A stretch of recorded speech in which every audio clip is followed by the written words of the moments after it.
क्या सूरज आज जल्दी नहीं निकलेगा? मुझे बहुत ठंड लग रही है। क्या हम हमेशा इसी गीले बिस्तर पर सोएंगे? देखो ना, मेरे पर भी भारी हो गए हैं। नहीं मेरी जान, हौसला रख। सूरज बस निकलने ही वाला है। मैं तुझे कुछ नहीं होने दूंगी। हाँ, काश मैं तेरे लिए एक पत्थर का मकान बना पाती, जहाँ ना पानी आता और ना ये जालिम हवाएं। तभी डाली पर एक कबूतर आकर बैठा। वह चिड़िया का दोस्त और पुराना पड़ोसी भी था। रानो बहन, सुबह बसुबह आंखों में ये आंसू, क्या हुआ? गुड़िया की तबीयत कैसी है?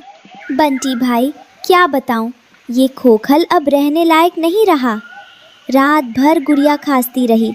मेरी ममता मुझे धिक्कार रही है कि मैं अपनी बच्ची को एक महफूज आशियाना नहीं दे पा रही। कभी कभी लगता है कि हमारी तकदीर में सिर्फ दर दर भटकना ही लिखा है। रानो, तकदीर खुदा लिखता है, पर उसे बदलने की ताकत हमारी मेहनत में होती है। सुनो, मैंने कल इंसानी बस्ती के पास कुछ व्यापारियों को बातें करते सुना था। इस साल प्याज की बहुत भारी किल्लत है। जो भी अच्छी प्याज उगाएगा उसे शहर के लोग मुंह मांगी कीमत देंगे। तुम्हारे पास वो जो नीचे खाली जमीन का टुकड़ा है वो बहुत उपजाऊ है, क्यों ना तुम वहाँ खेती करो? खेती? बंटी भाई, मैं एक छोटी सी चिड़िया इतनी बड़ी जमीन कैसे जोतूंगी? मेरे पास ना हल है ना बैल। तुम्हारे पास तुम्हारी चोंच है और पक्के इरादे हैं। मैं बीजों का इंतजाम कर दूंगा। अगर फसल अच्छी हुई तो तुम इतना कमा लोगी कि एक आलीशान और मजबूत घर बनवा सको। ठीक है बंटी भाई, मैं मेहनत करूंगी। अपनी बेटी के सपनों के लिए मैं पत्थर भी तोड़ूंगी। सूरज निकलने से पहले ही चिड़िया खेत की गुड़ाई करना चालू कर देती थी। कहीं से कबूतर ने उसे प्याज का बीज लाकर दिया था। हे ऊपर वाले, बस तू अब मेरा साथ देना। ये बीज नहीं, मेरे घर की बुनियाद है। चिड़िया की बच्ची भी उसका साथ हमेशा देने लगी। माँ, देखो, मैंने ये बड़ा सा पत्थर हटा दिया। अब यहाँ नन्हा पौधा उगेगा ना?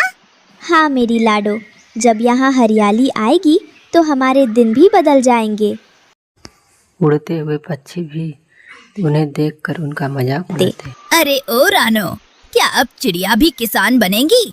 अपनी चोंच बचा कर रख, वरना दाना कैसे चुगेगी?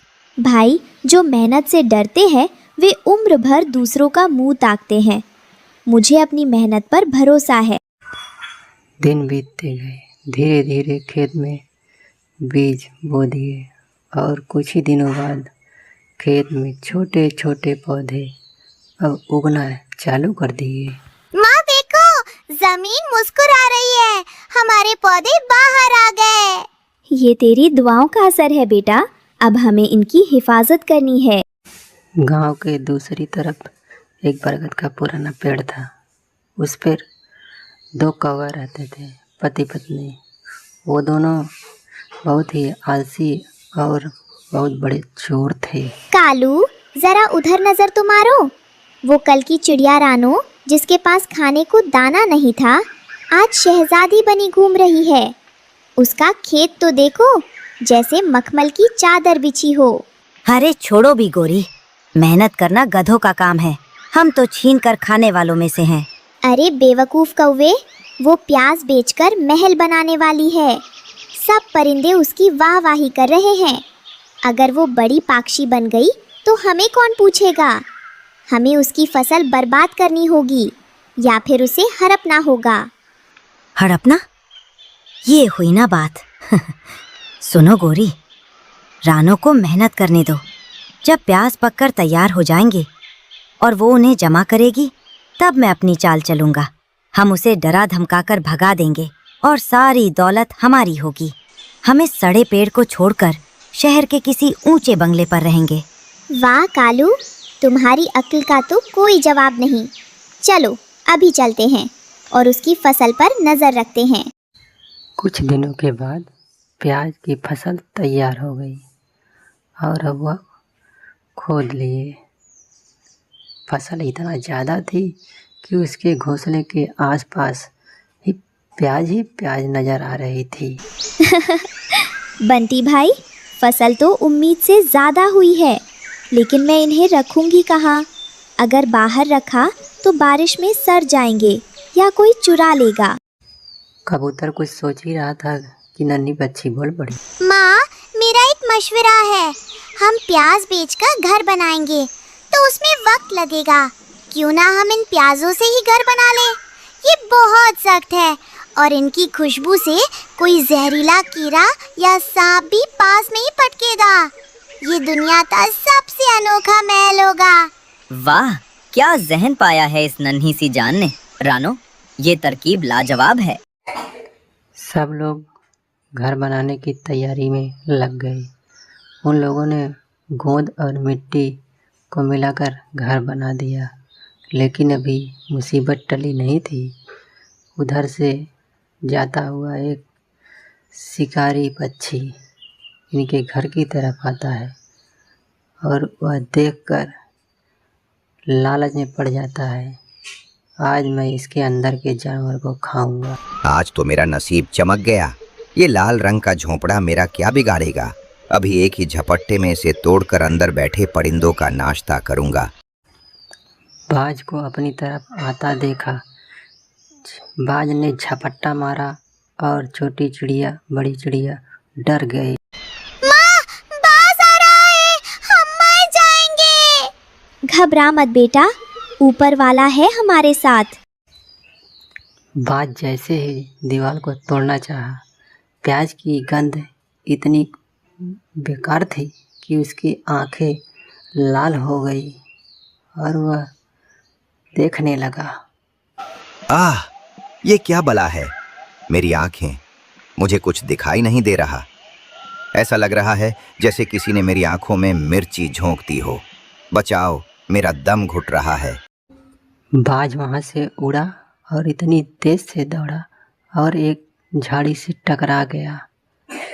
तभी दो कौवे आपस में बात कर रहे और कहा, देख लिया गोरी, बाज तो डरपोक था। उसे शायद कोई बीमारी होगी। हम तो शिकारी हैं। चलो चुपके से पीछे की दीवार से प्याज निकालना शुरू करते हैं। सुबह तक आधा घर गायब कर देंगे। वे दोनों चिड़िया घर की तरफ घूमे और वहाँ पर चिड़िया सो रही थी। कालू, ये प्याज तो बहुत बड़े हैं। एक एक प्याज की कीमत एक बोरी दाना होगी। चलो, मैं ये वाला निकालती हूँ। कौवे ने जैसे ही एक चोंच मारी, उसकी प्याज की महक उसकी आंखों को लगने लगा। उसकी आंखों से आंसू गिरने। उफ, कालू, मुझे अचानक रोना क्यों आ रहा है? मेरा दिल तो नहीं दुखा, पर आंखें फट रही हैं। अरे पागल औरत, जज्बाती मत बन, जल्दी काम कर। कौवे ने भी प्याज को खींचा और उसकी भी आंख भर। ओए मारे, ये क्या जादू है? मेरी आंखों में तो आग लग गई। रानो, तूने इस घर पर कौन सा काला जादू किया है? दोनों कौवे की आंखों में इतनी जलन होने लगी कि वह आपस में ही टकराने लगे और उनकी समझ में नहीं आ रहा था अब मैं क्या करूं। दोनों चिल्लाने लगे। भागो गोरी, ये घर नहीं, ये तो मौत का फंदा है। मेरी आंखें फूट गईं। जंगल के सारे बच्चे जमा हो गए। दोनों आपस में टकरा टकरा के लड़ के बुरा हाल हो गया और वो लोग चिल्ला रहे थे। तभी कबूतर ने उन्हें पकड़ लिया और दोनों को सब पक्षियों के सामने खड़ा कर दिया। देखा अब सबने, ये चोर हमारी रानों की मेहनत पर डाका डाल रहे थे। आज इनकी आंखों में जो पानी है वो प्याज का नहीं, इनके काले कारनामों का है। इन्हें जंगल से निकाल दो, इन्हें सजा मिलनी चाहिए।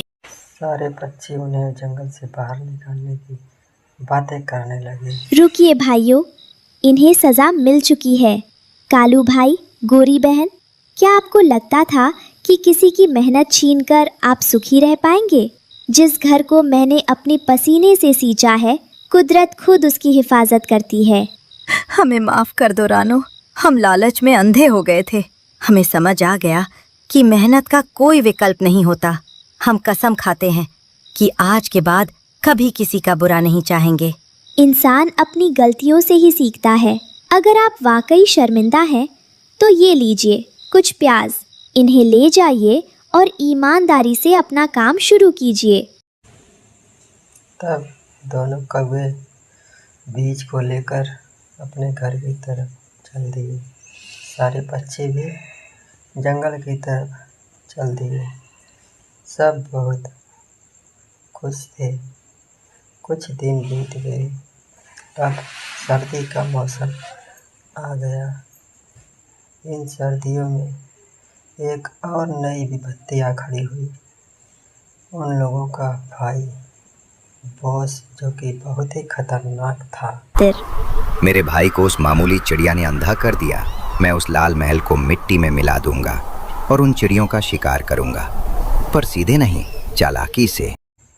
दोनों कौवे उसकी दी हुई प्याज को बोने की कोशिश कर रहे थे। तभी उनका बॉस आ गया और फिर ऐ काले कौवों, अगर जिंदा रहना चाहते हो तो मुझे उस महल के अंदर घुसने का रास्ता बताओ, वरना आज का नाश्ता तुम दोनों ही बनोगे। महाराज, अंदर घुसना नामुमकिन है। प्यास की झांस मार डालती है। पर एक रास्ता है। महल की छत पर एक छोटा सा छेद है जहां से धुआं बाहर निकलता है। अगर उसे बंद कर दिया जाए तो रानो खुद बाहर आएगी।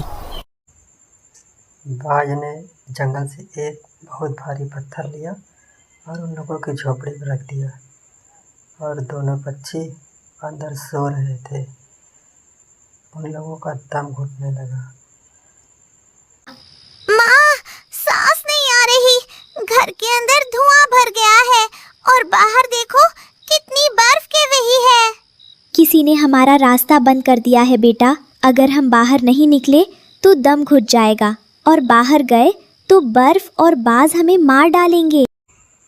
तभी दूर से कबूतर ने बाज को घोंसले के पास देखा और सारे पक्षियों को इकट्ठा कर। भाइयों, रानो मुसीबत में है। हमें बाज का ध्यान भटकाना होगा। सब मिलकर पत्थर मारो। सभी पक्षी उसके ऊपर छोटे छोटे पत्थर मारने लगे। तभी बाज चिल्लाते हुए उन लोगों की तरफ झपट्टा। तुम तुच्छ परिंदे मेरा क्या बिगाड़ोगे, मैं सबको खा जाऊंगा। तभी चिड़िया ने प्याज का एक टुकड़ा लिया और उसका रस गार दिया। रस उसकी आंखों पर गिरी। गुड़िया, अब समय है। सूखी मिर्ची का धुआं बाहर छोड़ो। लाल मिर्च और प्याज का धुआं गुब्बारे की तरह बाहर निकलने लगा और ये तो पिछले वाले से भी 10 गुना तेज है। मेरी नाक, मेरी आंखें, मैं मर गया। धुआं इतना तेज था कि वह बौखला कर जाकर बर्फ की झाड़ियों में गिर गया, और दोनों पक्षी डर के मारे जंगल छोड़ के भाग। रानो बहन, तुम्हारी हिम्मत ने आज फिर साबित कर दिया कि दिमाग से हर दुश्मन को हराया जा सकता है। ये सिर्फ मेरी जीत नहीं बटी भाई, ये हम सब की एकता की जीत है। अब इस बर्फीली रात में हमारा प्यास का महल सबको पनाह देगा। आपको हमारी आज की कहानी कैसी लगी? हमारी कहानी को लाइक करें, कमेंट करके अपनी राय हमें दें। आपके कमेंट और लाइक हमारे हौसले को बढ़ाते हैं। अगर आप हमारे चैनल पर नए आए हैं तो हमारे चैनल को सब्सक्राइब करना ना भूले। आपका